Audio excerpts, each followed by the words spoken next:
오늘 우리에게 주시는 하나님의 말씀은 요한복음 3장 16절의 말씀입니다. 신약성경 145쪽에 있습니다. 이제 제가 하나님의 말씀을 강독하겠습니다. 이것은 하나님의 말씀입니다. 하나님의 말씀에 경청하시기 바랍니다. 하나님이 세상을 이처럼 사랑하사 독생자를 주셨으니 이는 그를 믿는 자마다 멸망하지 않고 영생을 얻게 하려 하심이라. 아멘. 하나님의 독생자라는 제목으로 말씀을 함께 나누도록 하겠습니다. 오늘은 추수감사 주일입니다. 우리가 비록 농사짓고 추수하지는 않았지만 하나님께서 날마다 채워주시는 풍성한 은혜로 오늘 우리 가운데 평안함이 있는 줄 믿습니다. 겸손히 내 삶의 언저리를 돌아보시기 바랍니다. 해결되지 않은 삶의 문제가 여전하십니까? 고단하고 불안한 일상이 계속되고 있습니까? 그 원인이 어디 있다고 생각하시는지요? 만약 지금 고민하고 걱정하고 있는 일들이 해결만 된다면 모든 문제가 사라질 것이라 생각하십니까? 장담컨대 또 다른 문제가 우리의 어두운 내면 깊은 곳에 또아리를 틀고 있을 것입니다. 결국 내면의 평안과 생각의 변화가 필요합니다. 진짜 감사는 거기에서 나오는 것입니다. 가을의 기도라는 시로 유명한 김현승 시인을 잘 아실 것입니다. 김현승님의 시 중에 감사하는 마음이라는 시의 일부를 소개해 드립니다. 감사하는 마음은 언제나 은혜의 불빛 앞에 있다. 받았기에 누렸기에 배불렀기에 감사하지 않는다. 주방에서 맹수와의 싸움에서 낯선 광야에서도 용감한 조상들은 제단을 쌓고 첫 열매를 드리었다. 감사하는 마음, 그것은 곧 아는 마음이다. 내가 누구인지를 그리고 주인이 누구인지를 깊이 아는 마음이다. 모자란 것을 헤아리고 갖지 못한 것에 집착하면 절대로 감사할 수 없습니다. 지금 나와 함께하는 모든 것들의 의미를 되새겨 보십시오. 소박하고 있는 줄도 몰랐던 그 작은 것들이 내 삶을 지탱하는 힘이었음을 발견하게 될 것입니다. 시인의 노래처럼 아는 마음, 그것이 곧 감사하는 마음입니다. 알물 위해서는 탐구해야 합니다. 훈련이 필요할 때도 있습니다. 그래서 어떤 이들은 감사도 훈련이 필요하다라고 말하더군요. 의식적인 노력이 필요하다는 말이겠지요.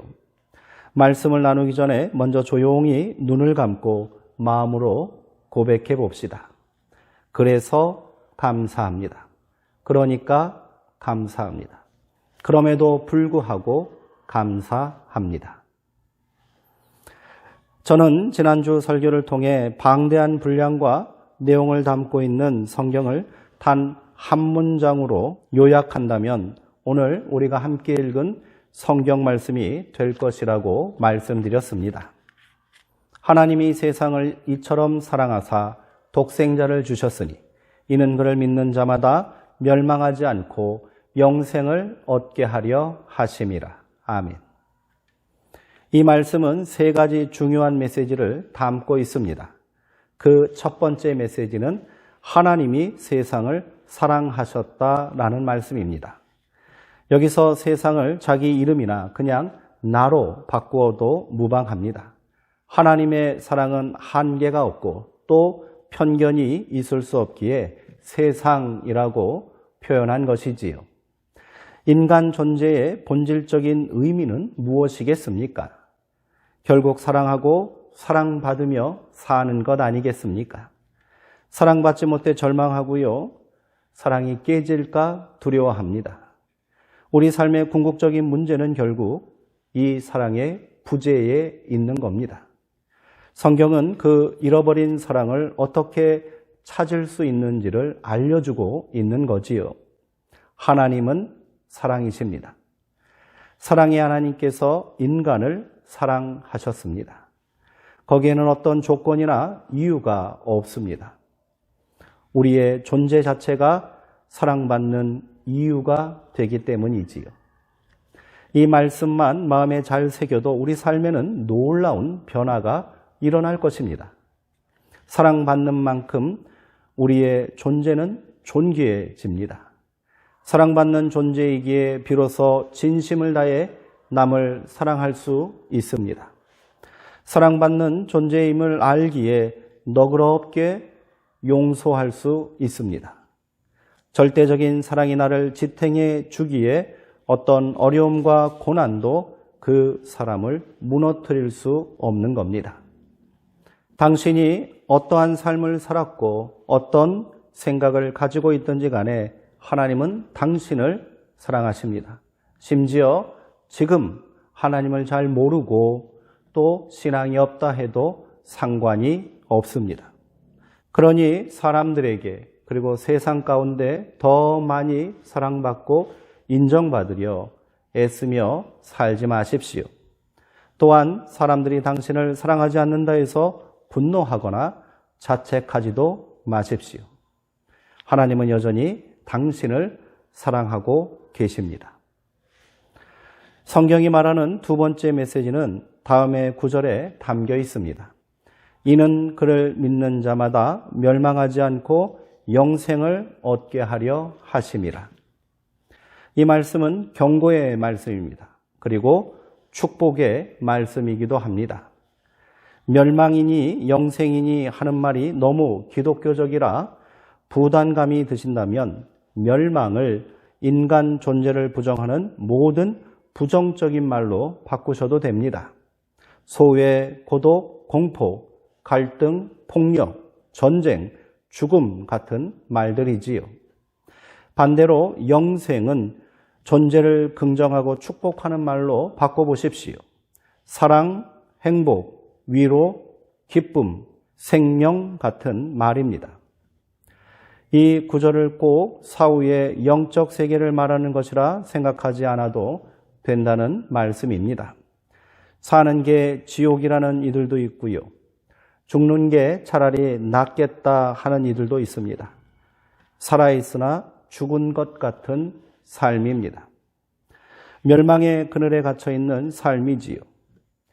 이처럼 생명을 부정하고 죽이는 일체의 억압과 폭력, 모든 파괴와 공포로부터의 완전한 해방이 바로 영생입니다.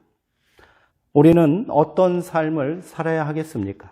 당연히 영생으로의 삶이겠지요. 멸망의 다른 말은 죽음입니다. 인간은 누구나 죽는다는 사실을 절대로 부인할 수 없습니다. 인간의 두려움의 깊은 밑바닥에는 결국 죽음에 대한 공포가 자리 잡고 있습니다. 한국 사람들이 특히 많이 사용하는 말이 있습니다. 죽는다라는 말입니다. 우리는 졸려 죽겠다는 말로 하루를 시작하여 피곤해 죽겠다는 말로 하루를 마무리합니다. 화가 나서 죽겠고 배고파서 죽겠고 힘들어서 죽겠다 합니다. 이뿐이 아닙니다. 웃겨서 죽겠고요. 배불러서 죽겠고 좋아 죽겠다고 하지요.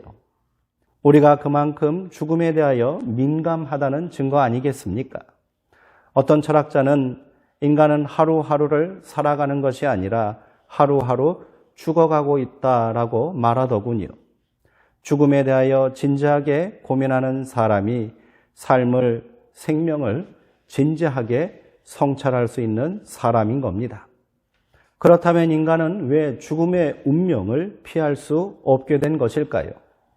성경은 그 이유를 인간이 모두가 죄인이기 때문이라고 말합니다. 그러므로 죽음은 죄에 대한 심판의 결과다 말할 수 있습니다. 당신은 죄인이다 라는 말에 기분 좋을 사람은 없을 것입니다.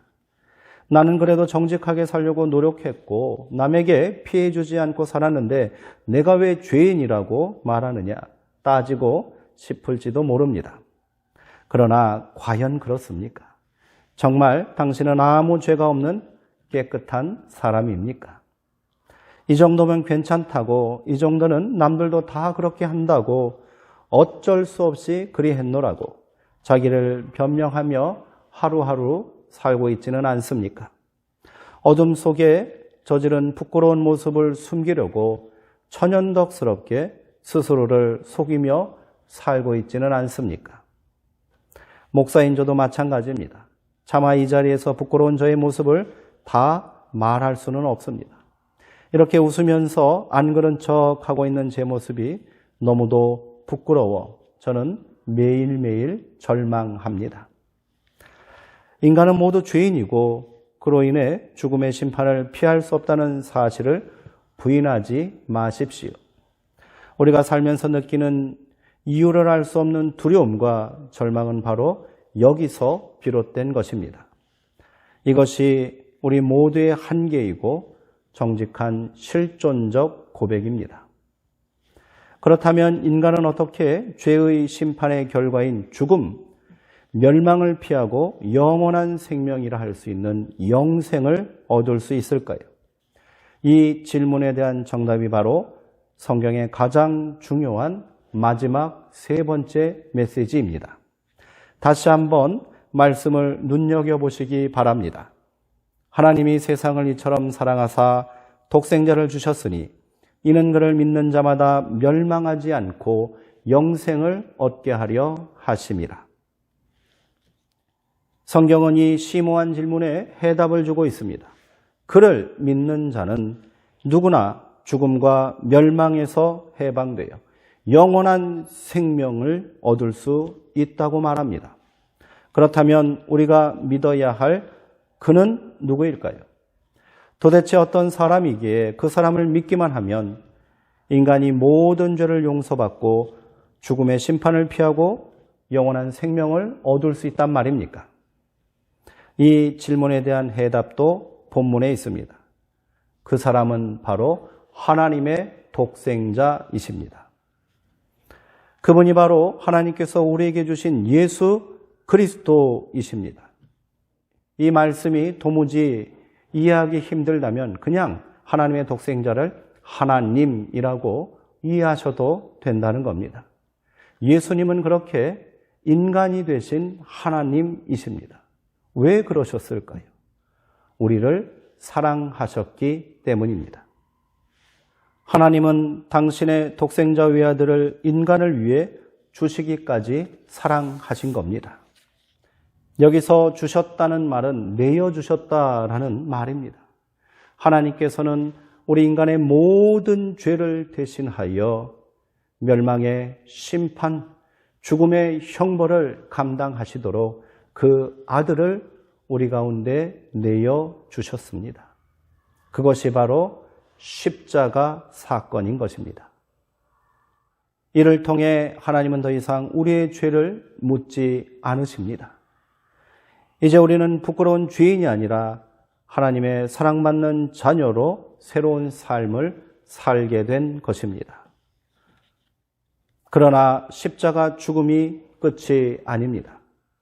하나님은 십자가에서 죽으신 예수님을 죄와 죽음의 권세를 이기고 다시 부활하게 하셨습니다. 이것은 예수님이 하나님의 아들이기에 그에게 나타난 특별한 기적이 아닌 겁니다. 그 아들을 믿는 모든 자들도 그와 함께 부활하여 영생의 삶, 구원의 새 생명을 살 수 있게 하셨다는 말씀입니다. 옛사람이 죽고 새 사람으로 사는 겁니다. 죄와 죽음에 종살이하며 사는 것이 아니라 사랑받는 하나님의 자녀로 생명으로 다시 사는 겁니다. 이것이 기독교가 말하는 구원의 참된 의미이며 기독교 진리의 핵심 가르침인 겁니다. 이 사람을 믿기만 하면 되는 겁니다. 그렇다면 무엇을 어떻게 믿어야 하겠습니까? 하나님의 아들 예수 그리스도가 우리의 구원자 되심을 믿어야 합니다. 그리고 이 모든 역사가 하나님이 우리를 사랑하셨기 때문임을 믿어야 합니다. 오늘 나눈 말씀이 바로 인생의 근원적인 질문에 대해 제가 드리는 해답입니다. 다른 답은 없습니다. 오직 이 한 사람 하나님의 아들 예수 그리스도를 믿는 길 외에는 다른 길이 없다는 말씀입니다. 이 놀라운 구원의 비밀을, 사랑의 비밀을, 영원한 생명으로의 초대를 받아들이시고 믿으시기 바랍니다. 오랫동안 고민하고 번민하던 문제가 해결되고 길을 잃고 방황하던 사람이 길을 찾게 되면 얼마나 기쁘고 감격스럽겠습니까? 예수를 믿기만 하면 당신의 삶 가운데도 진정한 행복과 만족이 찾아오게 될 것입니다. 물론 예수 믿지 않고 세상에서 잘 사는 사람들도 있지요. 그러나 그들은 정답을 모르고 여전히 길을 찾지 못해 방황하는 인생들일 뿐입니다. 예수를 믿는 사람은 세상에서 더 잘 살 수 있습니다. 참된 만족과 넘치는 기쁨의 삶, 생명력 넘치는 인생을 살 수 있습니다. 감사의 삶을 비로소 살 수 있습니다. 정답을 알고 있기 때문입니다. 바른 길을 찾았기 때문입니다. 여러분 모두가 이 믿음 안에서 참된 생명을 회복하시어 더 행복하고 더 만족스럽고 더 평안한 삶을 사시기를 주님의 이름으로 축복합니다. 기도하시겠습니다. 사랑의 하나님, 생명의 하나님, 독생자 예수 그리스도를 통하여서 우리의 모든 죄를 용서하시고 십자가 은혜와 부활의 권능으로 우리로 하나님의 아들 되는 영광 가운데 새 생명을 살게 하시니 감사합니다. 이를 믿고 고백하고 인생의 참된 기쁨과 평안과 만족을 누리며 살게 하옵소서.